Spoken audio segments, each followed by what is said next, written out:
if I told you I just found a $599 battery that can power the electricity in your house? But I don't just have one, I'm installing 6. But this is the crazy part. These batteries look completely different than most of the batteries we see that are used in solar applications. Both of the positive and negative terminals are on the same side. It does have your power on and off breaker and the push power button for your BMS. Even the screen here is different than anything I've seen before. I want to see if the battery build is as good as the price. Is this battery going to be able to compete with the top of the line batteries? Because what I can see, this is the cheapest server rack battery on the market.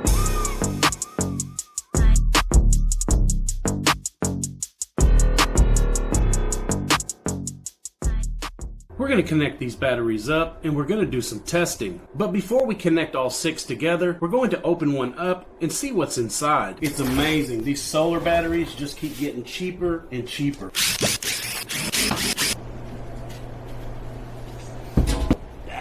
Kind of glued to the side here. It has a tape on it or something. First thing I see is ring terminals. You already know that I like that. We have a decent layout of the wiring. It doesn't look like an unorganized mess. There's a metal encasing right here holding the cells in, and then this metal bracket going over the top of them. So these cells are pretty secure in the case here. There is some space in between the side here. I guess if you get hit here, you're not going to get into the cells as quickly. Over here we have a massive BMS. I don't see any fire suppressants. These all appear to be 6-gauge wiring running into the bus bars here and running into the breaker here. This battery appears to be well built on the inside. This would work good for a system like what I have on my off-grid cabin, or like my backup system that I have here on my house. As far as I can tell, this is not a UL listed battery, so this will work good for off-grid systems or solar applications where you do not have to have permits. So far, I have watched 2 other videos testing this battery, and both times the battery pulls about 100 amp hours, and both times the battery will produce about 100 amp hours like it advertises. The company DE claims that the batteries are shut down early in order to help with the longevity of the batteries. I've also heard that this battery has a 10-year warranty. Now, if the company can back that up, that would be great. But it remains to be seen if they're going to keep their price low like they have it. I believe that this battery could actually be a top contender, but I can tell you for the price point, if I was trying to build a cheap solar system, this would be the way I would go. There are other server rack batteries on the market that are comparable, and I definitely do have my favorites. I think we may get to that in my next video. But this DE battery here is not going to be a bad choice. Now, I don't know how these batteries will do in the long term. It looks like we're starting to get several of these server rack batteries on the market here that are actually good batteries and have a decent build. I think the next thing we're looking for is who's going to warranty these batteries. Which of these companies are really going to stand behind their products? Alright, so one of the unique features of the server rack batteries here is they come with their own racks. You won't have to go out and buy a 3U server rack stand to put these batteries in. I'll show you how to put this rack on the battery and then stack them on top of each other. Put your rack together. This is 3 pieces here, this side, and this little flimsy bracket thing in the middle.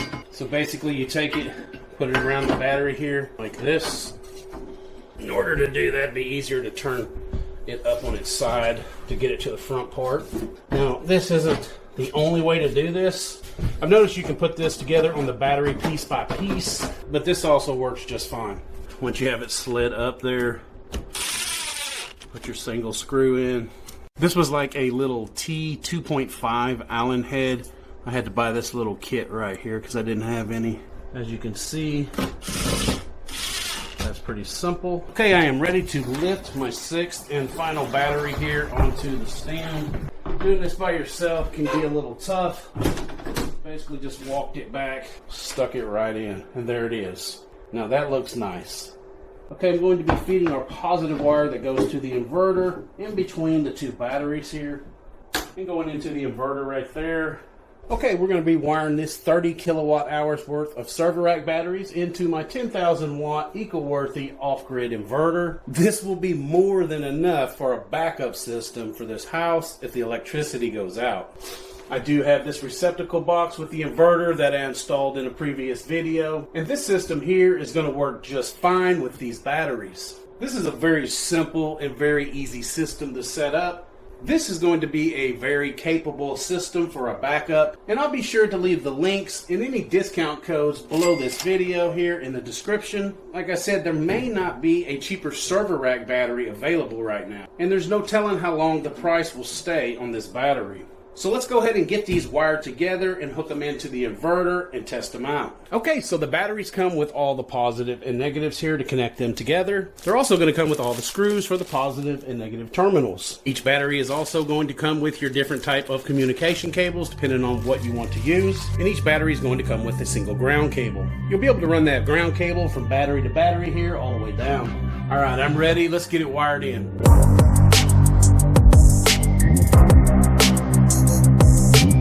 Okay, there you go. The positive side here is finished. I'm finished putting these little caps on here that cover the terminals. As you can see, we're paralleling each battery together, and I believe it says that you can parallel up to 15 of these batteries together. And since we don't have a bus bar, we're running these batteries together with the positive on this end and the negative down here on this end before it goes to the inverter.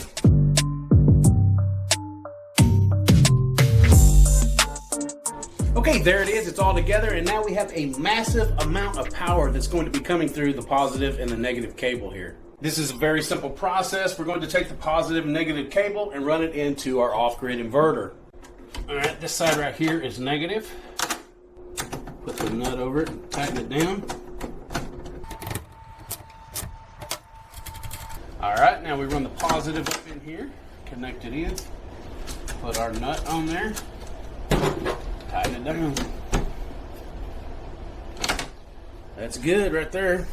Okay, so we do have, this was previously hooked up, and we do have our output here, which is 120 volt, going to this box right here that has these plug receptacles. So we'll be able to plug in anything we want, powering up anything in the house. This is in case the electric goes out, or if we just want to start running some of our equipment in our house off of this to save money on our electric bill. All we have to do is take wiring from solar panels that we have set up outside, run them up into the solar panel inputs here, and it will back charge these batteries. And this isn't your average backup system. This is a massive backup system. This is pretty much going to blow all of your power stations right out of the water. 30 kilowatt hours worth of batteries with a 10,000 watt inverter. That's even more powerful than most portable generators. These are some good looking batteries along with the inverter. It all matches and it looks really nice. Okay, I'm going to go ahead and put the cover on here. We'll turn all the batteries on, make sure that the inverter powers up, and then we'll test a couple things out. Okay, so we have the small communication cable here that we're going to run in between inverter to inverter here. And it's not very confusing like some of the other batteries that you get. This one basically says battery out, battery in, and inverter. So we're going to make this our main battery here. And it has no DIP switches anywhere to set a main battery, so I guess it all does it internal. So what we're going to do, this will be input here, and this one's going to be output. Now this is if you want to run communication between the batteries and the inverter. I know this thing has a ton of different protocols on it where you can run it to many different inverters. From what I understand, 30 different inverters. So now that we have all these wired together here, we're going to take the wire that goes to the inverter and run it to the inverter. All right, so right up under here on the bottom of the inverter, we're going to plug it into the RS485 connector. And there it is, nice and neat. Yeah, I like for these systems to look really nice and really clean. I like for the wiring to be really organized. Kind of what I strive for when I hook in a system like this. It just makes it look good. All right, there it is, guys. The DE batteries are hooked in, ready to turn on. You know, I have this white inverter here and it matches these batteries, so it looks pretty good, but they do offer their batteries in black or white. All right, here we go. We're gonna go ahead and flip on the breakers here.